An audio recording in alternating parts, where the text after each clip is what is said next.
আচ্ছা দেখ শোন, যে চ্যাপ্টারটা চলছিল সেটা হচ্ছে, শোন চ্যাপ্টারের নাম কি জানিস তো? শোন, system and basis of accounting, মানে system of accounting and basis of accounting এর এমসিকিউ গুলো পড়াচ্ছে, ঠিক আছে তো?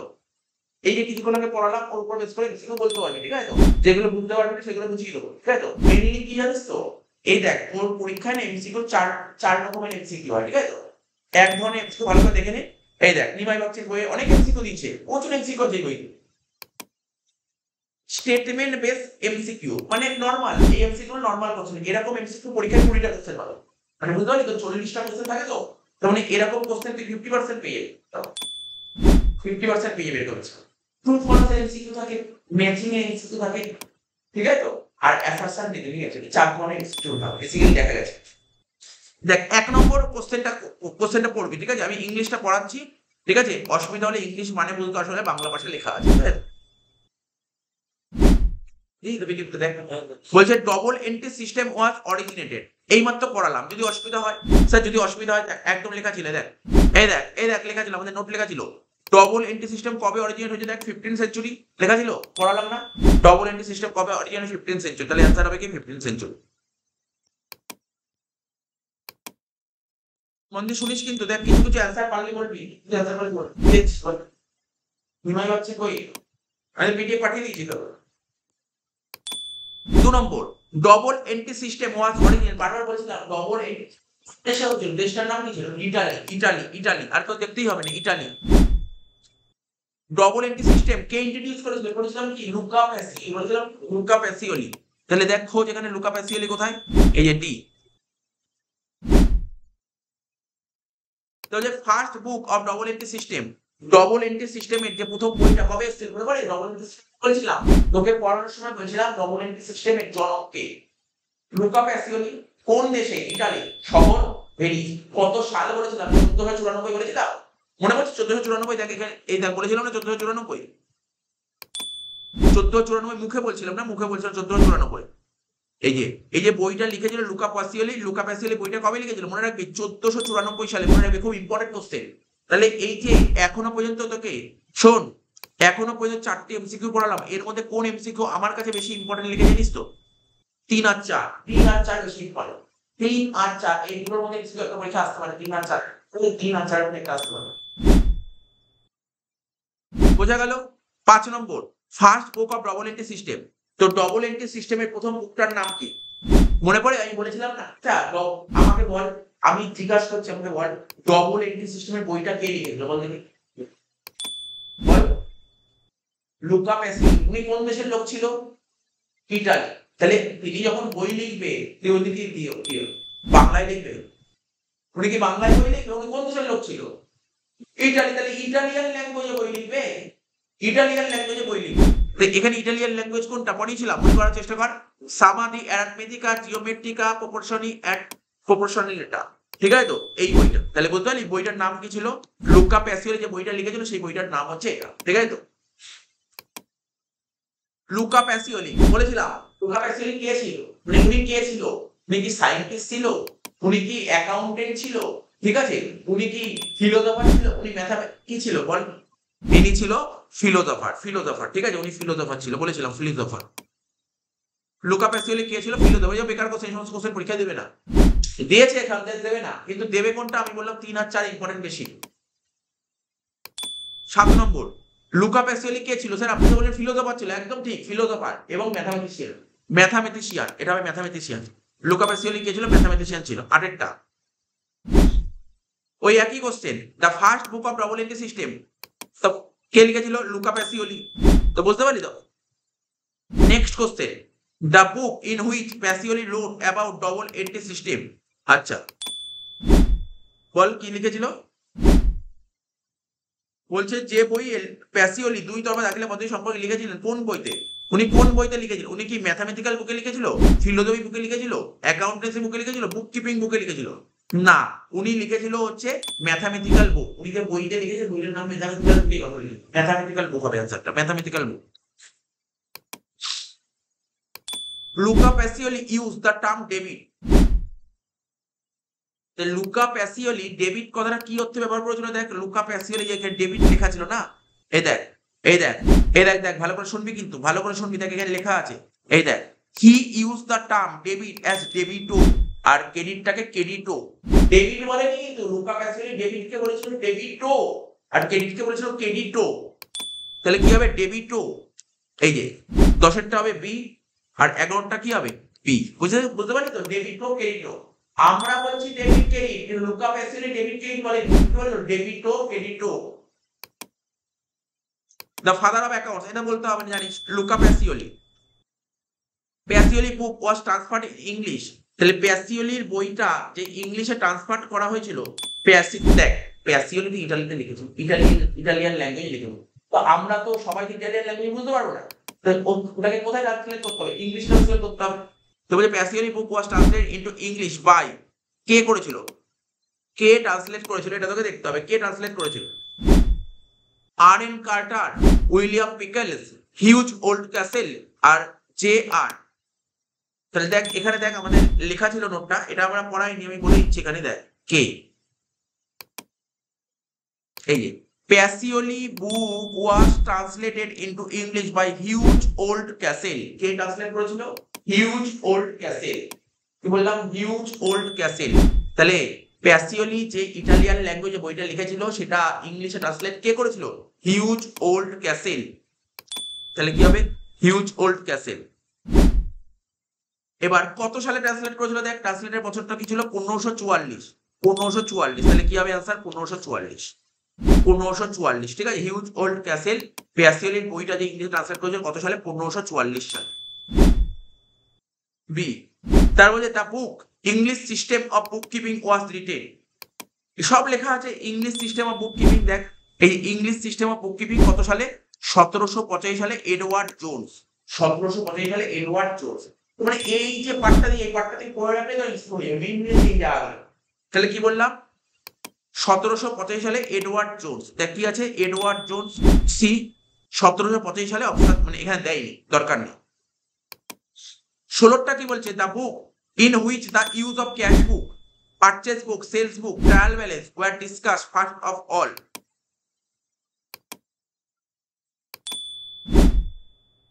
ফার্স্ট অফ অল, তাহলে কি বলেছে? এইটাও লেখা ছিল, ওইটা পড়িয়ে দিয়ে তখন পড়ানো হয়নি। এই দেখ, এই দেখ লাস্টে দেখ, পড় লাস্ট লাইনটা, বন্ধি শুনবি। In this book, sir in this book মানে কোন বই? ইন দিস বুক মানে কোন বই? দেখ ভালো করে শোন।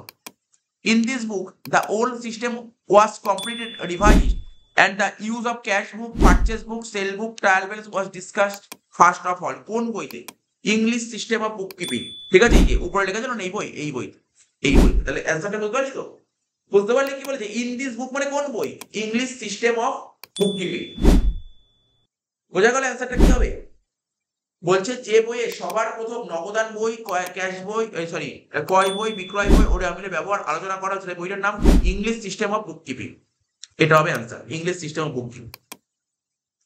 17টা, the book in which the use of cash book, purchase book, sale book, trial balance were discuss first of all was written by. এটা কে লিখেছিল? এটা কে লিখেছিল? এই যে ইংলিশ সিস্টেম অফ বুকটা কে লিখেছিল? মনে পড়ে? এডওয়ার্ড জোন্স বলেছিলাম না? দরকার হলে একবার দেখে নি, বারবার করে পড়বি লাইনটা, তা কি লিখেছিল? এই যে ইংলিশ সিস্টেম অফ বুকটা কে লিখেছে? Sir Edward Jones. দেখেছি এডওয়ার্ড জোন্স, এডওয়ার্ড জোন্স লিখেছিল।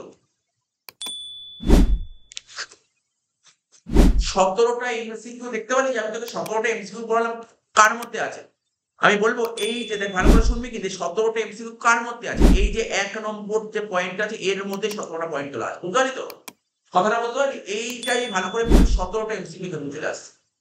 হ্যাঁ, এখান থেকে পরীক্ষায় আসার মতন আমার কাছে দুটো ইম্পর্টেন্ট লেগে, ওই দুটোই ইম্পর্টেন্ট লেগেছে বেশি, ঠিক আছে।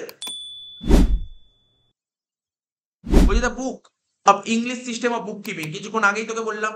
তো বল English system of bookkeeping কত সালে? 1785 বলেছিলাম। দেখ 18টা কোশ্চেন হয়ে গেল।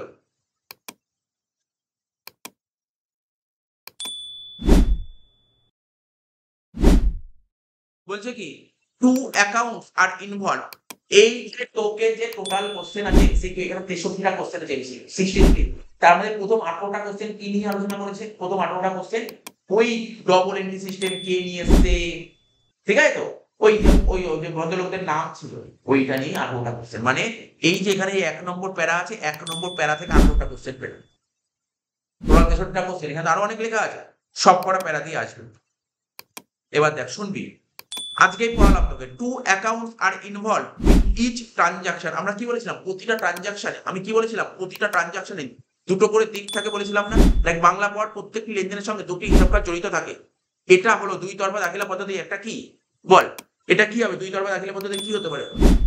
অ্যাডভান্টেজ, বলছে অ্যাডভান্টেজ, লিমিটেশন, লিমিটেশন তো হতেই পারে না এটা, অবজেক্টিভস আর fundamental principle of double entry system. তাহলে আস্তে আস্তে ধরে ধরে বুঝবো, কোনো সমস্যা নেই।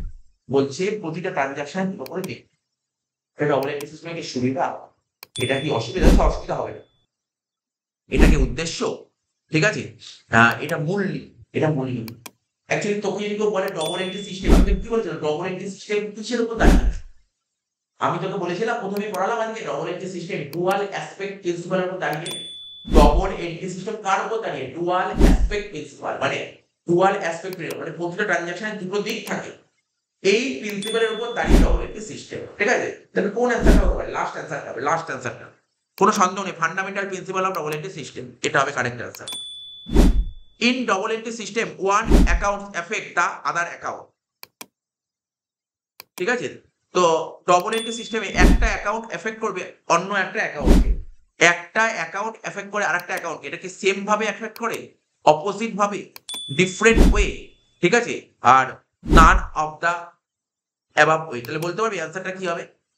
দেখ ডবল এন্ট্রি সিস্টেম শিখিয়েছিলাম, বলছে প্রতিটা ট্রানজাকশনে দুটো দিক থাকে, একটা ডেবিট থাকলে আর একটা ক্রেডিট থাকবে। তাহলে একটা ডেবিট থাকলে আর একটা ক্রেডিট থাকে, তাহলে কি এটা কি সেম ভাবে এফেক্ট করছে, নাকি উল্টো ভাবে এফেক্ট করছে, নাকি ডিফারেন্ট ভাবে এফেক্ট করছে, নাকি নান অফ দ্য অ্যাবাভ? কি হতে পারে? ডিফারেন্ট, ডিফারেন্ট মানে কি, সরি ডিফারেন্ট কি বললাম, অপোজিট, অপোজিট, একটা ডেবিট হলে opposite. The basis of double entry system, double entry system, তো এটা তো বলেই দিলাম, ডবল এন্ট্রি সিস্টেম বল, এই এন্ট্রি তো পারবি, ডবল এন্ট্রি সিস্টেম, হ্যাঁ বল, dual aspect concept, dual aspect concept. Which one of the following is not limitation of, এর মধ্যে কোনটা ডবল এন্ট্রি সিস্টেমের অসুবিধা নয়, কোনটা অসুবিধা নয় মানে সুবিধা। তাহলে ডবল এন্ট্রি সিস্টেমের সুবিধা কোনটা বল, এটা সুবিধা কোনটা বল, কি হতে পারে? ডবল এন্ট্রি সিস্টেমের সুবিধা কোনটা? প্রথম বলেছে কমপ্লেক্সিটি, ডবল এন্ট্রি সিস্টেম জটিল, এটা অসুবিধা। তারপর লেবারিয়াস মানে শ্রম সাধ্য, মানে প্রচুর খাটতে হয়, প্রচুর খাটনি আছে এখানে, হ্যাঁ এটাও, এটাও কিছু হতে পারে, এটাও অসুবিধা, এটাও অসুবিধা। ডবল এন্ট্রি সিস্টেমে কি করতে হয়, প্রথমে ট্রানজাকশন জার্নাল করো, লেজার করো, ট্রায়াল ব্যালেন্স করো, প্রচুর খাটতে হয়, তাহলে এটাও তো অসুবিধার মধ্যে পড়ে। এক্সপেন্সিভ, ডবল এন্ট্রি সিস্টেম প্রচুর খরচা হয়, এটাও তো অসুবিধার মধ্যে পড়ে। তার মানে কোনটা? ল্যাক অফ ফ্লেক্সিবিলিটি, ফ্লেক্সিবিলিটির অভাব, নমনীয়তার অভাব, এটা হচ্ছে সুবিধা, এটা হচ্ছে সুবিধা, ফ্লেক্সিবিলিটির অভাব, এটা হবে correct answer. Which one of the following is not an advantage of double entry system, বলছে ভালো করে মন দিয়ে শোন, এর মধ্যে কোনটা ডবল এন্ট্রি সিস্টেমের সুবিধা নয়, অ্যাডভান্টেজ নয়, মানে ডিসঅ্যাডভান্টেজ, বলতেই কোনটা ডিসঅ্যাডভান্টেজ হতে পারে? কমপ্লিট সিস্টেম অফ অ্যাকাউন্টিং, এটা সুবিধা, সায়েন্টিফিক সিস্টেম অফ অ্যাকাউন্টিং সুবিধা, লিগাল অ্যাপ্রুভাল সুবিধা, ইজি আন্ডারস্ট্যান্ডেবল, ঠিক আছে, তো বলছে সহজবোধ্য, সহজেই বোঝা যায়, ঠিক আছে। ডবল এন্ট্রি সিস্টেমে এটা কি সুবিধা হতে পারে? বলছে ইজি আন্ডারস্ট্যান্ড, মানে খুব সহজেই বোঝা যায়। তো বল 23-এর অ্যান্সারটা কি হতে পারে? 23-এরটা ডি হবে, বোঝা গেল না? বুঝতে অসুবিধা হলে বল। এখানে কোশ্চেন কি বলেছে, বলছে এর মধ্যে কোনটা ডবল এন্ট্রি সিস্টেমের সুবিধা নয়। তাহলে দেখ 1 নম্বর পয়েন্ট পড়েছিলাম কমপ্লিট সিস্টেম অফ অ্যাকাউন্টিং, এটা সুবিধা, সায়েন্টিফিক বলেছিলাম এটাও সুবিধা, তারপর লিগাল আইন মান্যতা দেয় এটাকে, এটাও সুবিধা, সুবিধা। তাহলে এটা সুবিধা নয়, ইজি আন্ডারস্ট্যান্ডেবল, এটা সহজে বোঝা যায়, ডবল এন্ট্রি সিস্টেম সহজে বোঝা যায়, সিঙ্গেল এন্ট্রি সহজে বোঝা যায়, ঠিক আছে, এটা হবে অসুবিধা। 24 the system of recording transaction according to dual aspect concept is called, বলছে the system of recording transaction according to dual aspect concept, dual aspect concept কোনটা হয়? Double recording system, double account system, single entry system, double entry system. তাহলে 24 এটা কি হবে বল? Double entry system. Dual aspect কোনটা? Double entry তো। 25-এরটা দেখ, এটা পরীক্ষায় এসেছিল, বলছে modern accountancy originated in the year, তো মডার্ন অ্যাকাউন্টেন্সি মানে আমরা যে অ্যাকাউন্টেন্সি করছি এটা কবে, এটা এটা কবে সূচনা হয়েছিল বল? এইমাত্র পড়ালাম, আমি তোকে এইমাত্র পড়ালাম, আমাদের হিসাব মানে ইংলিশে যদি বলি ফাদার অফ অ্যাকাউন্টস কাকে বলা হয়? ফাদার অফ অ্যাকাউন্টের নাম কি? Luca Pacioli. উনি কত সালে ডবল এন্ট্রি সিস্টেম নিয়ে এসেছিলেন? 1494। এই সালটা মুখস্থ করতে হবে, খুব ইম্পর্টেন্ট এই সাল। এই সালটা ভেরি ভেরি ইম্পর্টেন্ট, দেবেই কিন্তু সালটা কোনো না কোনো স্কুলে দেবে। আমি তোকে বলেছি, শোন আগে বলেছি, তোর কোনো না কোনো স্কুলে এই কোশ্চেনটা দেবে, বলবে যে ডবল এন্ট্রি সিস্টেমে বলতে পারে যে অ্যাকাউন্টসের জনক কাকে বলে। আমি লিখে দিতে পারি এই কোশ্চেনটা দেবে, কোনো না কোনো স্কুল দেবেই। অ্যাকাউন্টসের জনক কাকে বলে? Luca Pacioli. সংবিধান বলতে তিনি কোন দেশের লোক ছিল? ইতালি। কোন শহর? ভেনিস শহর। ঠিক আছে, ভেনিস শহর। পাশাপাশি আর কি করবি তুই? কত সাল? 14 বছর। মনে রাখবি, বারবার বলছি মনে রাখবি, এটা দেবেই। খাস তুই অ্যাকাউন্টেন্সি করছিস, আজকে অ্যাকাউন্টেন্সি করছিস, তোর জন্য জানা উচিত। তুই যখন কম্পিউটার করছিস, করিস, কম্পিউটারের জনকের নাম যখন জানা উচিত, তেমনি অ্যাকাউন্টেন্সির জনকটা কি? ফাদার কাকে বলে? অ্যাকাউন্টের ফাদার কি বললাম?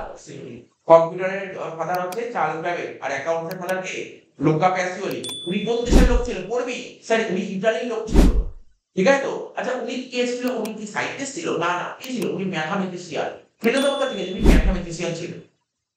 ঠিক আছে তো? আচ্ছা, উনি যে বইটা লিখেছিলেন, কবে বই লিখেছিলেন?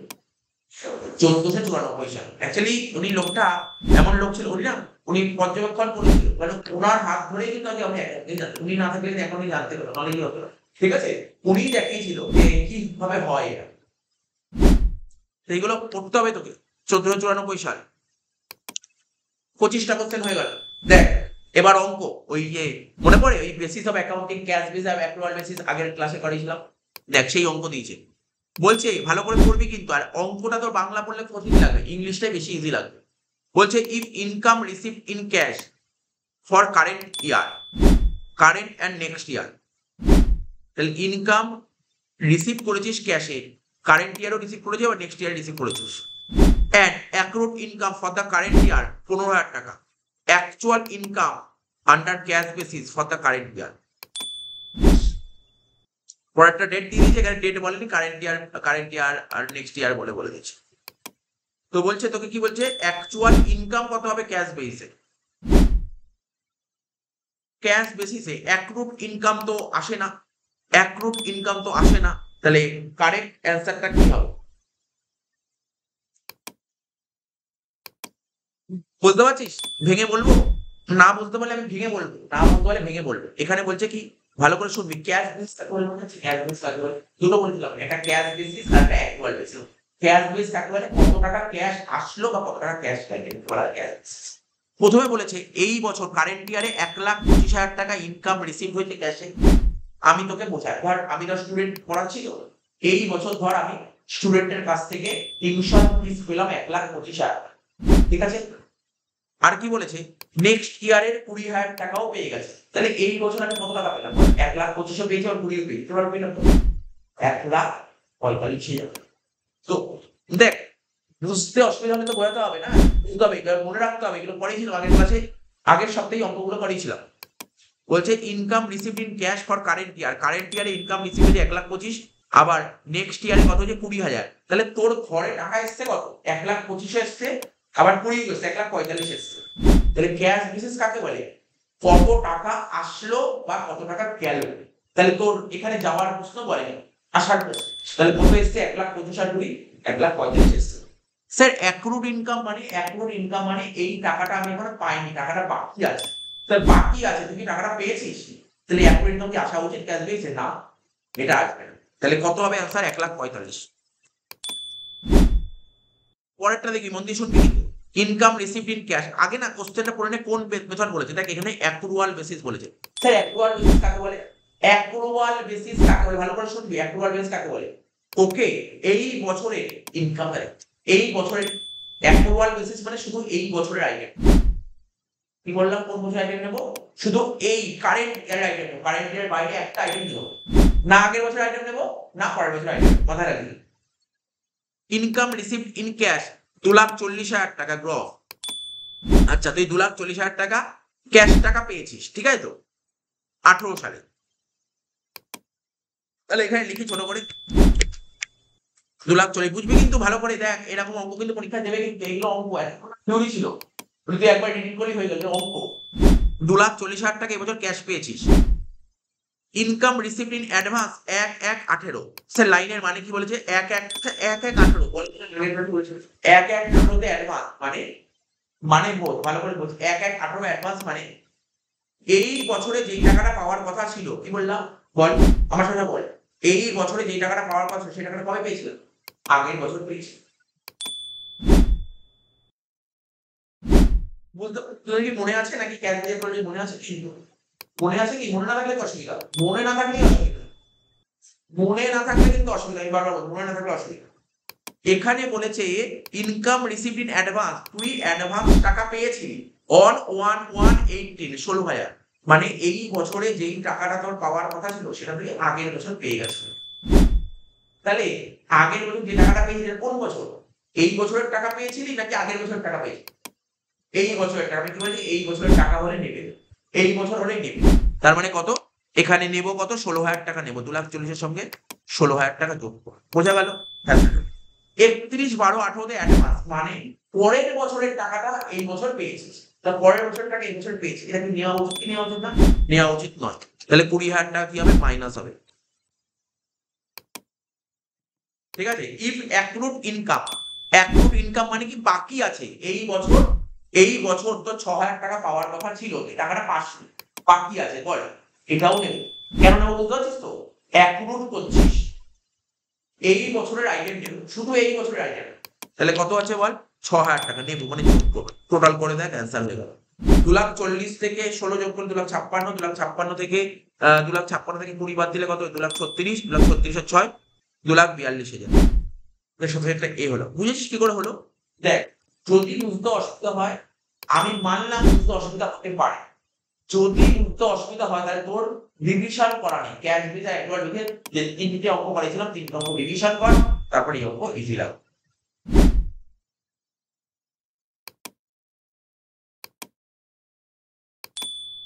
এবার দেখ অঙ্ক দিয়েছে, দেখ ভালো করে শুনবি কিন্তু, এগুলো আমি ছোট ছোট করে লিখে দিচ্ছি, এক্ষুনি তুই বুঝে যাবি, কোনো সমস্যা নেই। এবার বলেছে, এবার আগের দুটো ইনকাম নিয়ে বললাম, আগের দুটো কি নিয়ে বোঝালাম? ইনকাম নিয়ে বোঝালাম, একটা ক্যাশ বেসিস একটা অ্যাক্রুয়াল বেসিস। এবার 18 কি বলছে? If expenses paid in cash for current and next year 80,000 and 20,000 respectively and outstanding expense for the current year is 10,000, actual expenses under cash basis for the current year will be, সুন্দর আস্তে আস্তে পড়বি। Cash বেসে মানে তোকে দেখতে হবে এই বছর কত টাকা, মানে ক্যাশ বেস মানে তোর পকেট থেকে কত টাকা বেরিয়েছে, ব্যাস আর কিছু না, পকেট থেকে কত টাকা বেরিয়েছে। তো বল expenses paid in cash current আর নেক্সট ইয়ার, এই বছর তুই বের করেছিস 80,000 আর 20,000, তাই তো? তাহলে কত টাকা বের করেছিস পকেট থেকে? 1,00,000 টাকা বের করেছিস। আর বোঝা গেল কি বললাম? ক্যাশ বেসিস কাকে বলে? ক্যাশ বেস কাকে বলে? অ্যাকচুয়ালি কত টাকা বেরিয়েছে বা কত টাকা এসেছে। তাহলে তুই বল না, 28 নম্বর অঙ্কটা বেরিয়েছে কত টাকা? স্যার 80 আর 20 1,00,000 টাকা বেরিয়ে গেছে। আর কি বলছেন? Outstanding expenses. আউটস্ট্যান্ডিং এক্সপেন্স মানে কি? এই টাকা কি বেরিয়েছে? আউটস্ট্যান্ডিং মানে বকেয়া খরচ, যেই টাকাটা এখনো পেমেন্ট করা হয়, তাহলে অ্যান্সার কত হবে? 1,00,000 টাকা। 29 কি বলেছে? 29 নম্বর অঙ্কটা কি বলে দেখ, gross expenses paid in cash 2018 1,60,000। এটা কোন মেথড বলেছে দেখ? অ্যাক্রুয়াল বেসিস বলেছে, এটা অ্যাক্রুয়াল বেসিস বলেছে। বলছে গ্রস এক্সপেন্সেস পেড মানে তুই পে করেছিস 1,60,000 টাকা, যার মধ্যে ওই একই কথা বলে প্রিপেড এক্সপেন্সেস। প্রিপেড এক্সপেন্স মানে কি? এই বছরের খরচাটা তুই আগের বছরই দিয়ে দিস, এই বছর যে টাকাটা দেওয়ার কথা ছিল সেটা তুই আগের বছরই দিয়ে দিস। তাহলে এই যে 8,000 টাকা কোন বছরের টাকা? এই বছরের টাকা নাকি আগের বছরের টাকা? এই বছরের টাকা। তাহলে নেবো কি নেবো না? স্যার নেবো, নেবো। তাহলে 1,60,000 সাথে 8 যোগ করবো, তাহলে কত হচ্ছে? 1,68,000। 31/12/18 12,000 টাকা, যেটা পরের বছরের টাকা, তুই এই বছর দিয়ে নেবো কি নেবো না? স্যার নেবো না, 12,000 টাকা মাইনাস করবো। তাহলে পর 1,60,000 আর 8 কত হচ্ছে? 1,68,000 মাইনাস 12,000 কত হচ্ছে? 1,56,000। বোঝা গেল? তাহলে কোথায় করবো দেখ, আমি এখানে লিখে লিখে দেখাচ্ছি, তাহলে বুঝতে সুবিধা হবে। 1,60,000 যোগ 8,000 মাইনাস 12,000, তাহলে কত হলো? 1,56,000।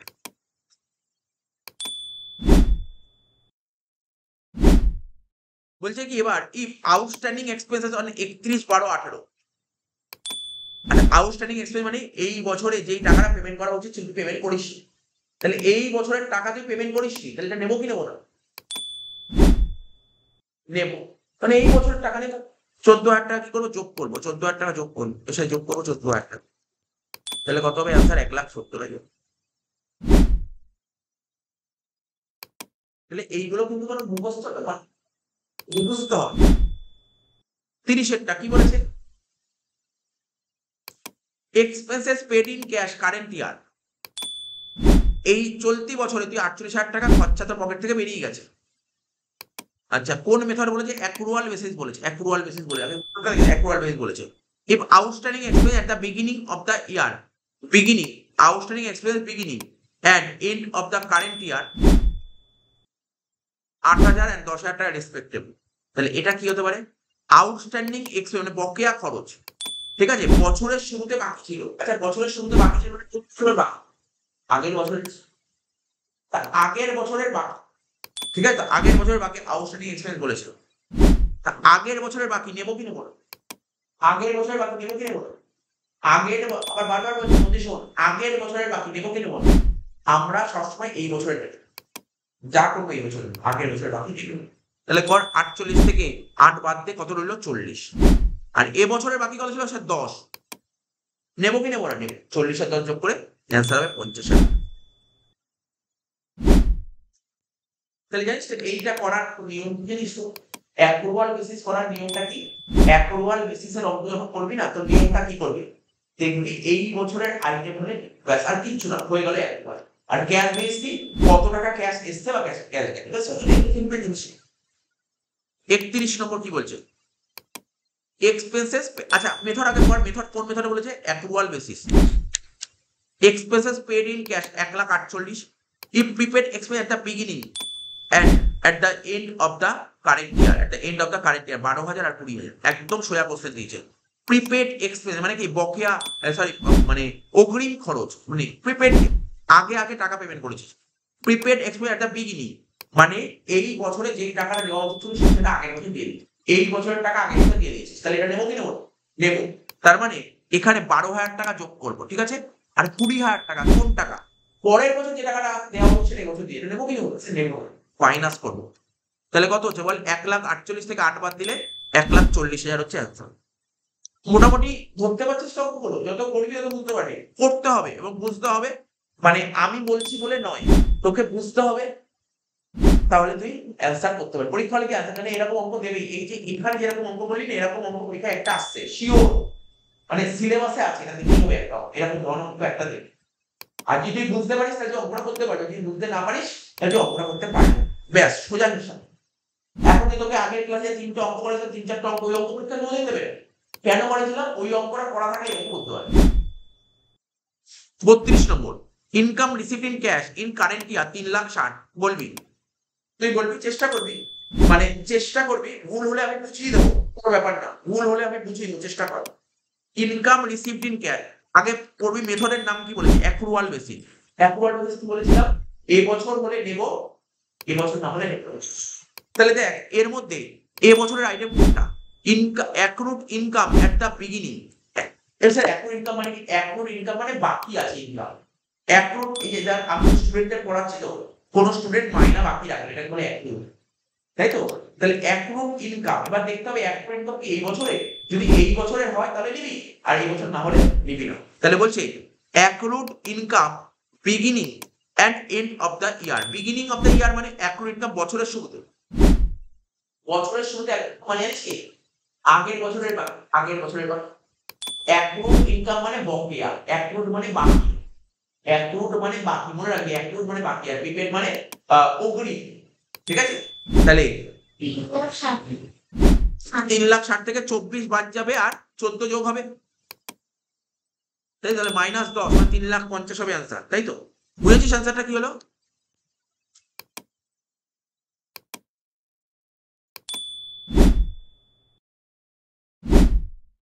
মোটামুটি 38 অব্দি অঙ্ক আছে। 33-এর অঙ্কটা দেখ কি বলেছে, এটা কোন বেসিস বলেছে দেখ, এটাও অ্যাক্রুয়াল বেসিস বলেছে। দেখ ইনকাম রিসিভড ইন ক্যাশ, দেখ 7,82,000 বলছে। Income received in advance, advance বলেছে বিগিনিং অফ দ্য ইয়ার, মানে ইনকাম রিসিভড ইন অ্যাডভান্স মানে এই বছর যেই টাকাটা পাওয়ার কথা ছিল সেটা আগের বছর পেয়ে গেছে। বল এটা নেবো কি নেবো? নেবো। তার মানে তার মানে কত টাকা নেবো? 8,000 টাকা নেবো, কিন্তু 10,000 টাকা নেবো না। 8 নেবো, 10 নেবো না। তাহলে 8 যোগ 10 বিয়োগ মানে 2,000 টাকা মাইনাস হচ্ছে। 7,82,000 থেকে 2 মাইনাস হলে 7,80,000 হচ্ছে অ্যান্সার। বুঝতে পারছিস তো অঙ্কগুলো? বুঝতে পারছিস তো অঙ্কগুলো? পুরো ক্লিয়ার করতে হবে, কারণ পরীক্ষায় আসবেই একটা অঙ্ক এখান থেকে। একটা অঙ্ক দেবেই এই ধরনের অঙ্ক, ক্যাশ বেসিস বা অ্যাক্রুয়াল বেসিস। ঠিক আছে, দেবেই দেবে। সুতরাং তোর বোঝা জরুরি, কিন্তু মুখস্থ করা নয়, বোঝাটা খুব জরুরি। না বুঝতে পারলে আমাকে জিজ্ঞাসা করবি, আমি ধরে ধরে করাবো, ধরে ধরে করাবো। বলছে ইনকাম রিসিভড ইন ক্যাশ 2018 সাল কত? যে 2,72,000। ঠিক আছে, যার মধ্যে 12,000 টাকা রিসিভ করেছিস ফর 2017 সাল। করবো, এটা বোঝাতে হবে। এক্সপেন্সেস পেড ইন ক্যাশ 2018 সাল। আচ্ছা দেখ এই অঙ্কটা কেমন দিচ্ছে বলতো? আগে যতগুলো অঙ্ক বলি হয় ইনকামের অঙ্ক দিচ্ছে, না এক্সপেন্সের অঙ্ক। এই অঙ্কটা ইনকাম এক্সপেন্স দুটো মিলিয়ে দিচ্ছে। ঠিক আছে, দুটো মিলিয়ে দিয়েছে। তো বলছে ইনকাম রিসিভ ইন ক্যাশ 2018 সালে 2,72,000। তুই 2,72,000 পেয়েছিস, যার মধ্যে 12,000 টাকা পেয়েছিস কি আগের বছরের টাকা। বল আগের বছরের টাকা নেবো কি নেবো না? আগের বছর টাকা নেবো কি নেবো না? স্যার নেবো না। 2,72,000 থেকে 12 বাদ দে, কত হচ্ছে? 2,60,000। এটা তোর ইনকাম, এটা তোর ইনকাম হলো। হলো। এবার খরচা, তুই 18 সালে খরচা 72,000 টাকা, যার মানে 10,000 টাকা কোন বছরের খরচা? 72,000 টাকার মধ্যে 10,000 টাকা 19 মানে পরের বছরের খরচা।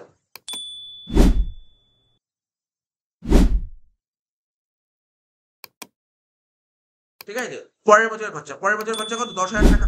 তো 72,000 টাকা তুই খরচা করেছিস, যার মধ্যে 10,000 টাকা তুই পে করেছিস, পরের বছরের টাকা পে করেছিস। স্যার এটা নেবো না। 72 থেকে 10 বাদ দিয়ে কত হচ্ছে? 62। এটা খরচা। কি হয় জানিস তো? ইনকাম থেকে যদি তুই এক্সপেন্সেস বাদ দিস, তখন তাকে বলে নেট ইনকাম।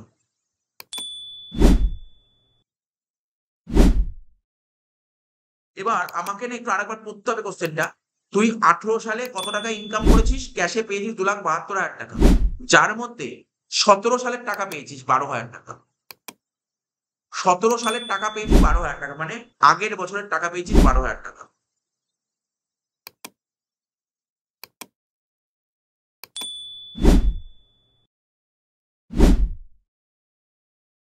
তাহলে এবছর তুই 2,72,000 টাকা পেয়েছিস, তার মধ্যে আউট অফ হুইচ 12,000 টাকা ওয়াজ রিসিভ ফর 17, মানে আগের বছরের টাকা এবছর পেয়েছিস। তাহলে তো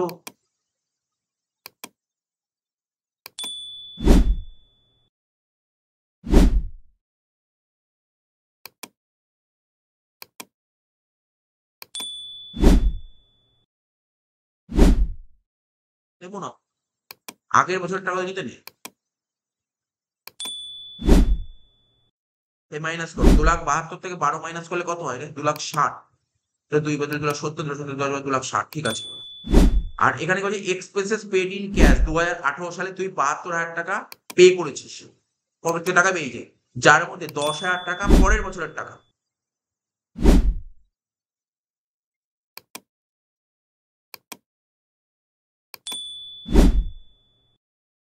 এই বছরের টাকা নেই, পরের বছরের টাকা। পরের বছরের টাকা তো নেবো না। তাহলে 72 থেকে 10 বাদ দিলে কত হয়? 62। তাহলে 2,60,000 থেকে 62 বাদ দিলে কত হয়? অপশনই দেখছেন।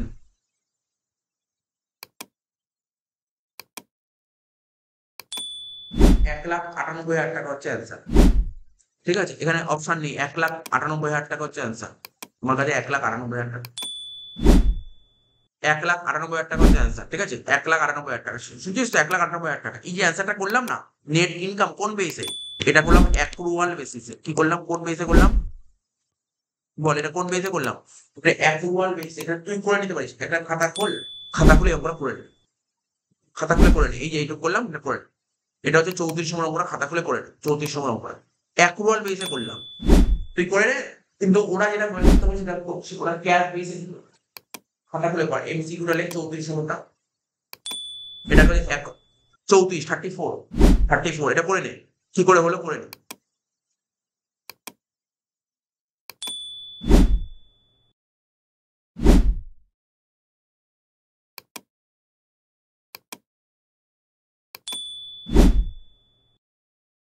বুঝেছিস? ইনকাম 2,60,000 আর খরচা 62, বাদ দিয়ে হচ্ছে 1,00,000। আর আমি একবার বেসে করলাম। হ্যাঁ, আমি একটু ক্যাশ বেস করে নিই। ক্যাশ বেসে করতে বলেছি, ক্যাশ বেসে করতে বলেছি, ক্যাশ বেস করে নিই একবারে করে। ক্যাশ বেসটা করাবো এরপর।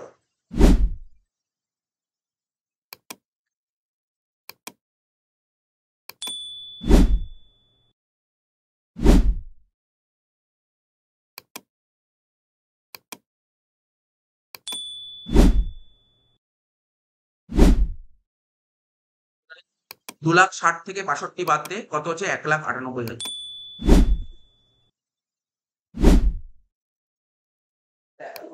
লিখে রাখবি এখানে অ্যাক্রুয়াল বেসিস লিখে রাখবি, অ্যাক্রুয়াল বেসিস।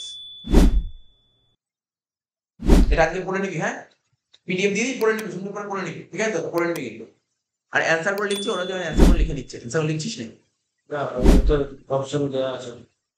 অপশন দেওয়া আছে অ্যান্সার, আচ্ছা নিচে অ্যান্সার দেওয়া আছে। যাই হোক, অ্যান্সার লিখে যাতে সবাই লিখে নিচ্ছে। যাই হোক, তুই অ্যাক্রুয়াল বেসিস তো অ্যাক্রুয়াল বেসিস করে না, কিন্তু তোকে কি অ্যাক্রুয়াল বেসিস করতে হবে না ক্যাশ বেসিস করতে হবে? ক্যাশ বেস, ক্যাশ বেস মানে কত টাকা আসলো আর কত টাকা বল তো সেন্ড বল। 34 নম্বর, কত টাকা এসছে? স্যার 2,72,000। আর কত টাকা গেছে? স্যার 72। তো 2,72,000 এসছে, 72 গেছে, তাহলে কত পড়বে? 2 লাখ। তাই আছে 2 লাখ। বুঝতে পারলি কেন 2 লাখ বলছে ওরা? ওরা ক্যাশ বেসিসে 2 লাখ, ক্যাশ বেস হবে 2 লাখ, কিন্তু এটা যদি অ্যাক্রুয়াল বেস হয় হয়ে যাবে 1,98,000। বোঝা গেল অ্যান্সারটা? এই করেই দিলাম, 34টা সি করে দিলাম। বোঝা গেল? 35 চলে আয় এবার।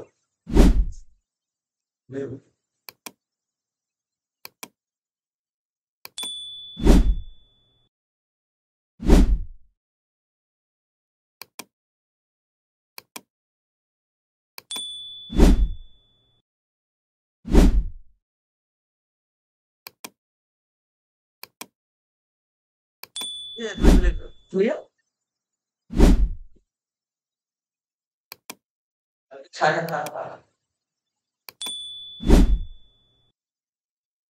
35 নম্বর কোশ্চেনটা কি বলেছে? Income received in cash for rupees 2018 1,60,000 and 2019 20,000। তাহলে কি বলছে? এই দেখ, ইনকাম রিসিভড ইন ক্যাশ বলেছে 1,60,000 টাকা 18 সালে, আর 19 সালে টাকা পেয়ে 20,000 টাকা। এক্সপেন্স পেড ইন ক্যাশ 18 সালে 30,000 টাকা, আর 17 সালে 5,000 টাকা। নেট ইনকাম বের করো 18 সালে ক্যাশ বেসিসে বলছে, ক্যাশ বেসিস। ক্যাশ বেসিস মানে কত টাকা এসছে আর কত টাকা গেছে।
এখানে বলেছে ইনকাম রিসিভড ইন ক্যাশ 2018 সালে 1,60,000 টাকা।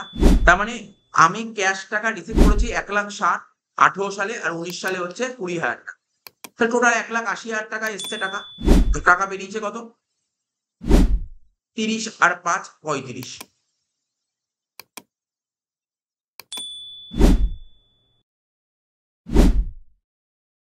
আমাকে বলেছে 18 সালের ইনকাম বের করো, 18 সালের ইনকাম।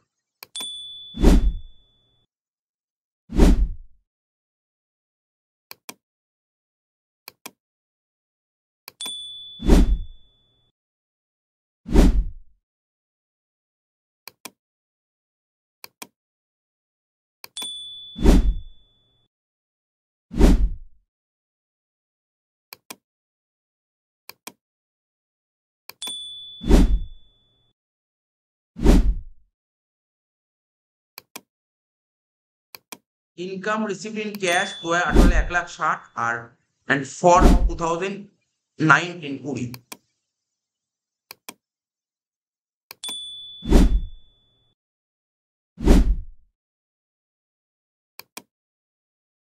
টোটাল পেয়েছি 1,80,000 টাকা এসছে। 18 সালে এসছে 1,80,000 টাকা। Expense paid in cash for 2018 সালে 30,000 টাকা, আর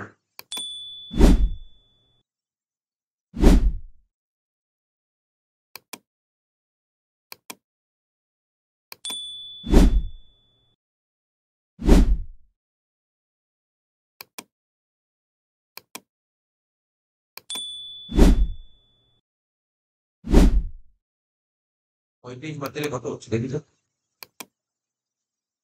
হ্যাঁ ঠিক আছে, যোগ বিয়োগটা ভুল হচ্ছে, 1,45,000। মানে তোর কাছে এসছে কত, 1,60,000 আর 20, 1,80,000 টাকা এসছে, আর বেরিয়েছে কত, 30 আর 5 35। তাহলে 1,80,000 থেকে 35 বাদ দিলে 1,45,000 হচ্ছে, এটা বলেছে 36। বলছে ইনকাম রিসিভড ইন ক্যাশ 18 সালে 3,50,000 আর 19 সালে 25,000 টাকা। এক্সপেন্স পেড ইন ক্যাশ, এটা অ্যাক্রুয়াল বেস, বলে দেখ এটা অ্যাক্রুয়াল বেসিস, অ্যাক্রুয়াল বেসিস। তাহলে এই বছরের আইটেম নিতে হবে। ইনকাম রিসিভড ইন ক্যাশ 3,50,000 টাকা, and for 2019 মানে 2019 পরের বছর টাকা পেয়েছি 25,000 টাকা না। Income received in cash 3,50,000 and for 2019 25,000 টাকা, পরের বছর টাকা তো নেবো না, আমাকে এই বছর টাকাই নিতে হবে। এক্সপেন্সেস পেড ইন ক্যাশ, বলছে এক্সপেন্সেস পেড ইন ক্যাশ 2018 80,000 টাকা, যার মধ্যে 10,000 টাকা, যার মধ্যে 10,000 টাকা ওয়াজ পেড ফর 17, মানে আগের বছরে 10,000 টাকা আছে, তা আগের বছরের টাকা নেবো না, দিতে হবে কোন বছরের টাকা, এই বছরের টাকা। তো এই বছর টাকা কত, 80 থেকে 10 বাদ দিলে 70,000।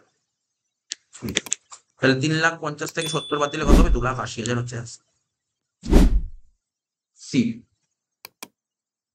নেক্সট 37 বলছে gross income receive in cash 2018 সালে, এটাও অ্যাকচুয়াল বেস বলে 18 সাল, তাহলে ইনকাম হয়েছে কত, 4,80,000 টাকা। অ্যাক্রুড ইনকাম বলেছে 20,000 টাকা, মানে এই বছরে কত টাকা বাকি ছিল, এই বছরের ইনকাম। অ্যাক্রুড ইনকাম ফর 2018, মানে এটা এই বছরের টাকা, 20,000 টাকা নেবো, 4,80,000 সাথে 20 যোগ করবো, 5 লাখ টাকা হবে। গ্রস এক্সপেন্সেস ক্যাশে করেছি 1.5 লাখ টাকা, যার মধ্যে আগের বছরের টাকা আছে 10,000 টাকা।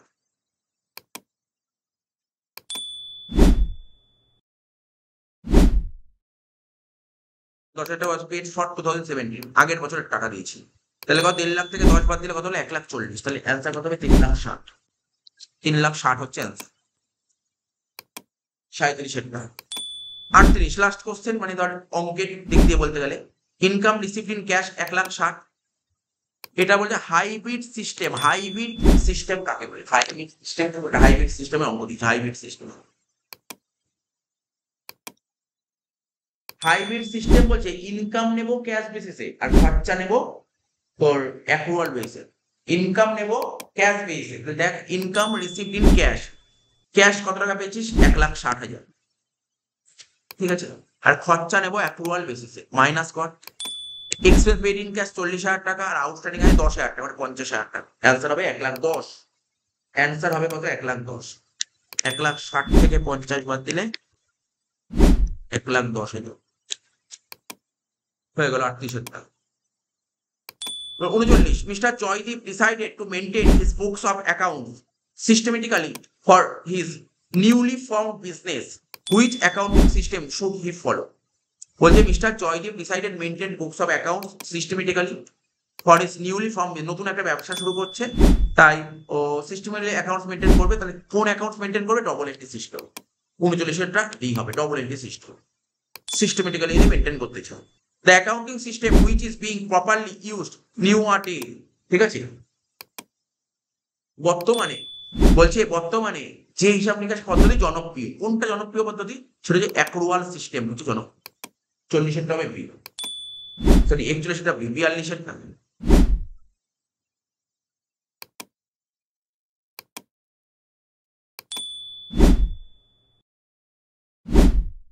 এটা বলছে বর্তমানে যে হিসাব নিকাশ পদ্ধতি জনপ্রিয়ভাবে ব্যবহৃত হচ্ছে, সেটা কোনটা, এটা আমি ভুল করে অ্যাক্রুয়ালে দাগ দিয়েছি, এটা হবে না, ডবল এন্ট্রি সিস্টেম। বর্তমানে কোনটা জনপ্রিয়, double entry system. 41 the basis of accounting which show true and fair view of operating result and financial position of business, হিসাব নিকাশের যে ভিত্তি কোনো কারবারের কার্যনির্বাহী ফলাফল ও আর্থিক অবস্থায় সঠিক ও ন্যায়সঙ্গত চিত্র প্রদর্শন করে, সেটা কি, প্রাপ্য পদেয় হিসাব নিকাশ। এটা হবে accrual base of accounting. The basis of accounting, accounting এর কোন বেসিস, অ্যাকাউন্টিং এর 3টে বেসিস হয়, ক্যাশ বেস হয়, অ্যাক্রুয়াল বেস হয়, আর হাইব্রিড বেস হয়। কোন বেসিসটা বেস্ট, ওর উপর কোনো বেসিসই হয়, সেটা হচ্ছে অ্যাক্রুয়াল বেস, ওর উপর ভালো রেজাল্ট দেবে, সব কিছু ভালো দেবে, যে accrual basis. Pick the odd one, ঠিক আছে, এখানে অড কোনটা, এখানে অড কোনটা, পিক দ্য অড ওয়ান।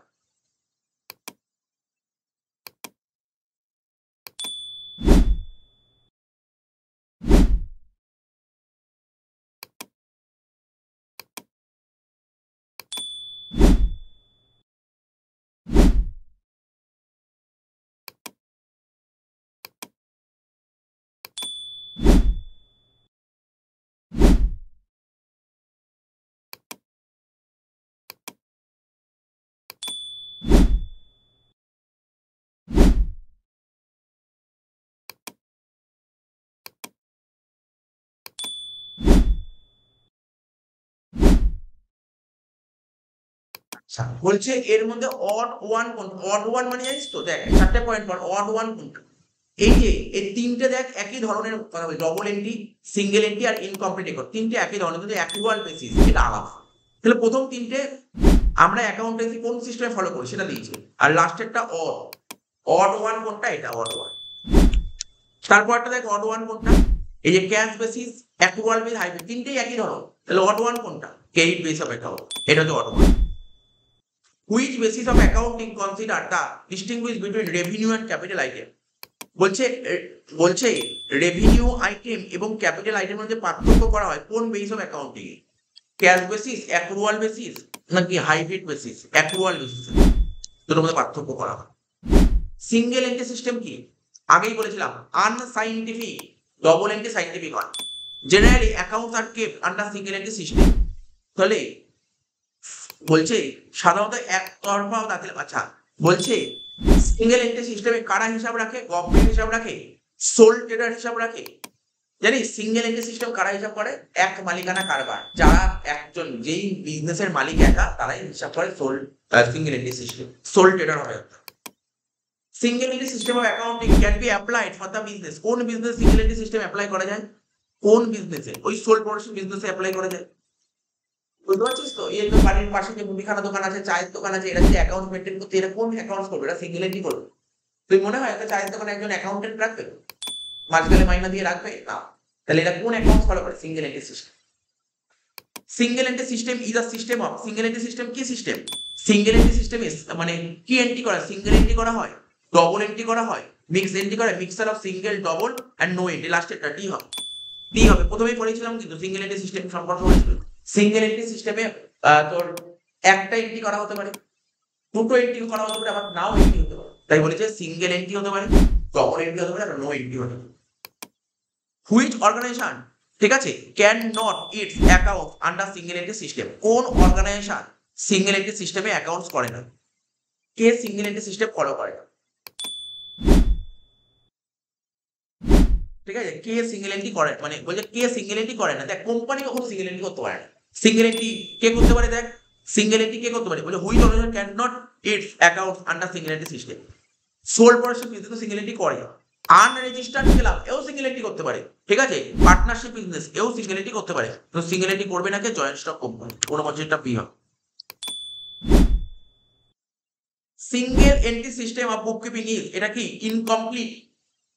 আমি আজকে লেখালাম সিঙ্গেল এন্ট্রি সিস্টেম, আরেকটা নাম কি লেখালাম মনে পড়ে? ইনকমপ্লিট। ডবল এন্ট্রির নাম কি লেখালাম? কমপ্লিট। আর সিঙ্গেল এন্ট্রি আরেকটার নাম কি লেখালাম? আনসাইন্টিফিক। সিঙ্গেল এন্ট্রি তো আনসাইন্টিফিক, আর ডবল এন্ট্রি সাইন্টিফিক। তাহলে কারেক্ট অ্যান্সার কি হবে? এ হবে, 50টা হবে এ। 51 নম্বর, the accounting basis under which all incomes earn in an accounting period are recognize in that accounting period. কি বলেছে? যে হিসাব নিকাশ ভিত্তিতে কোন হিসাবকালে অর্জিত সমস্ত আয়গুলিকে সেই হিসাবকালে নেওয়া হয়, তাকে কি বলে? Accrual basis. মানে অ্যাক্রুয়াল বেসিস কি বলে? শুধুমাত্র এই বছরের আইটেমই নেবে। বলছে দ্য অ্যাকাউন্টিং বেসিস, অ্যাকাউন্টিং বেসিসটার নাম কি? Under which all income earn in an accounting period, এই বছরে যে সমস্ত ইনকাম আর্ন করা হয়েছে are recognize in that accounting period. Answer হবে accounting accrual base of account. 52, all expenses incurred in an accounting period are recognized in that accounting period. all expenses incurred, এটাও accrual base of accounting হবে। 52, 52টা কি বলছে? all expenses incurred in accounting period are recognized in that accounting period। কোন হিসাবখানে সংগঠিত সমস্ত খরচগুলোকে সেই হিসাবকালে স্বীকৃতি দেয়। কোনো একটা পিরিয়ডে যত খরচ হয়েছে সব খরচগুলো সেই হিসাবে স্বীকৃতি হবে। তাহলে এটা কি হতে পারে? এই বছরটা মানে এই বছর যা খরচ হয়েছে এই বছরই স্বীকৃতি পাবে। এই বছর যত টাকা খরচ হয়েছে, এই বছর তুই যত টাকা খরচা করেছিস, ঠিক আছে, এই বছর যত টাকা খরচা হয়েছে এই বছরই তোকে রিকগনাইজ করবে। সেটা কোন বেসিস? এটা কোন বেসিস? ক্যাশ বেস তো হবে না, ক্যাশ বেস তো হবে না, অ্যাকরুয়াল বেসিস হবে। মানে অ্যাকরুয়াল বেস কি বলে? এই বছরের খরচাই না। আবার আরেকটা বলে হাইব্রিড বেসিস বলে। হাইব্রিড বেসিস কি বলে? এই বছর বললাম এই বছরের খরচাটা। তাহলে দুটোই হবে। আমি প্রথমে অ্যাকরুয়াল বেসিস বলেছিলাম, কিন্তু আমি না প্রথমে হাইব্রিড বেসিসের পয়েন্টটা খেয়ালই করিনি। তাহলে দুটোই হয়। এইমাত্র বললাম হাইব্রিড বেসিস কাকে বলে? ইনকাম নেবে ক্যাশ বেসিসে আর খরচা নেবে অ্যাকরুয়াল বেসিসে। তাহলে কোনটা হবে? অ্যাকরুয়াল আর হাইব্রিড দুটোই তো হবে। এই জন্য এই হবে 53। and income is given recognition under cash basis. Cash বেসে ইনকাম কোনটা নেব? যত টাকা রিসিভড হয়েছে, যত টাকা রিসিভড হয়েছে, তাই তো? 53টা কি হবে? C. 54 all income received in cash in an accounting period are given recognition in that accounting period. all income received in cash, সমস্ত ইনকাম ক্যাশে রিসিভ হয়েছে in an accounting period are given recognition in that accounting period under।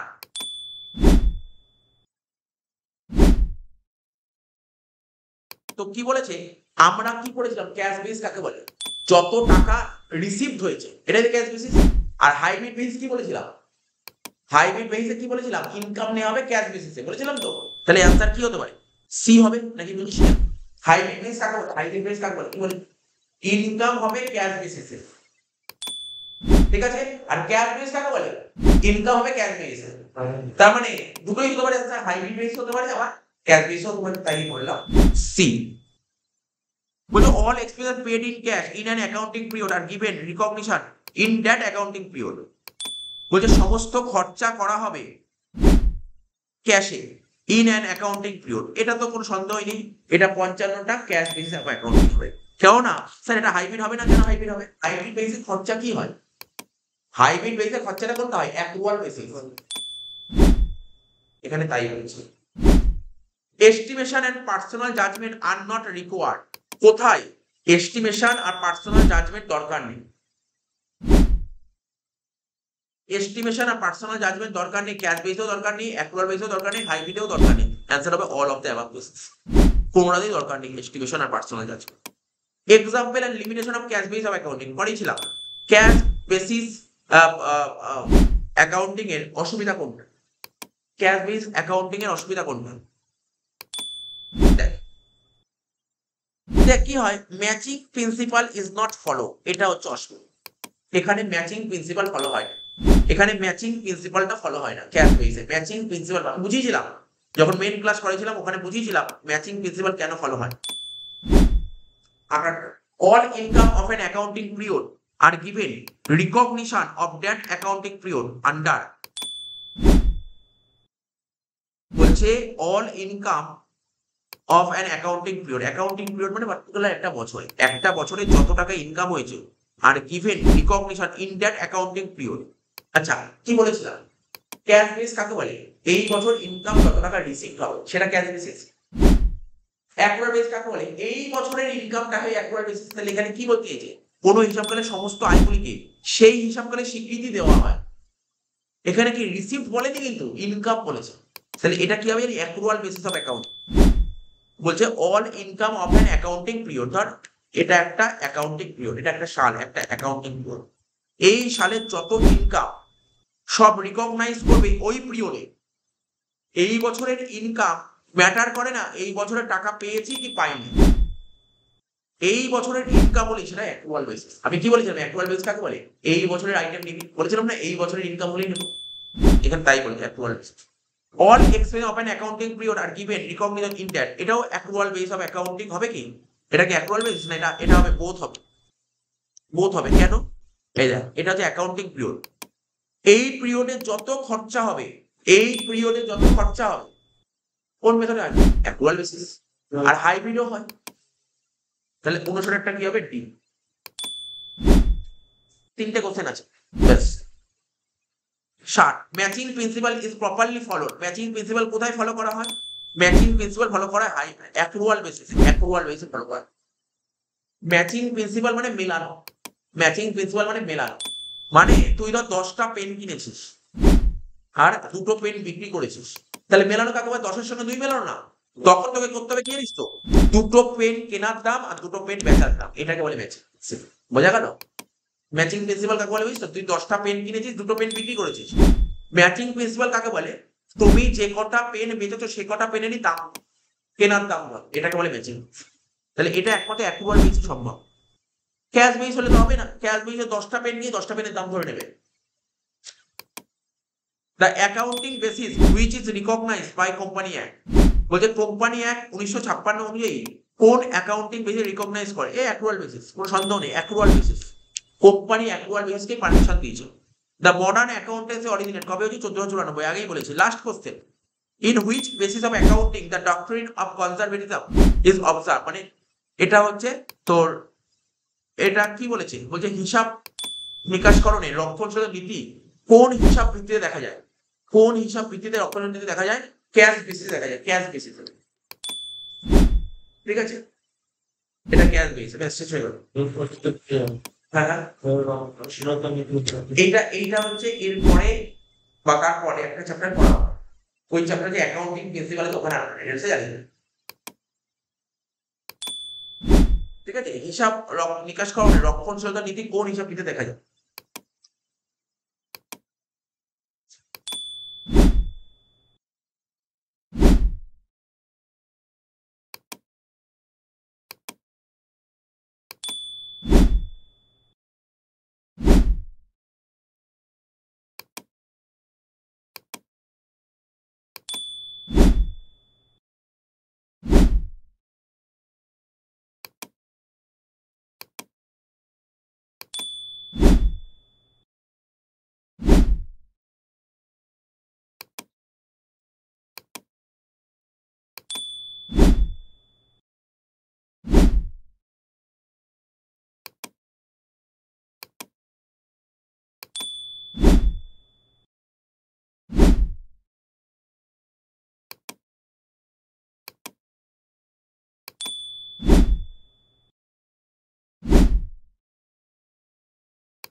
হয়ে গেল। পরের MCQ গুলো করা লাগবে, পরের MCQ নিজে মাইন্ড করে নিবি। ঠিক আছে, তো আমি এই পার্ট গুলো করা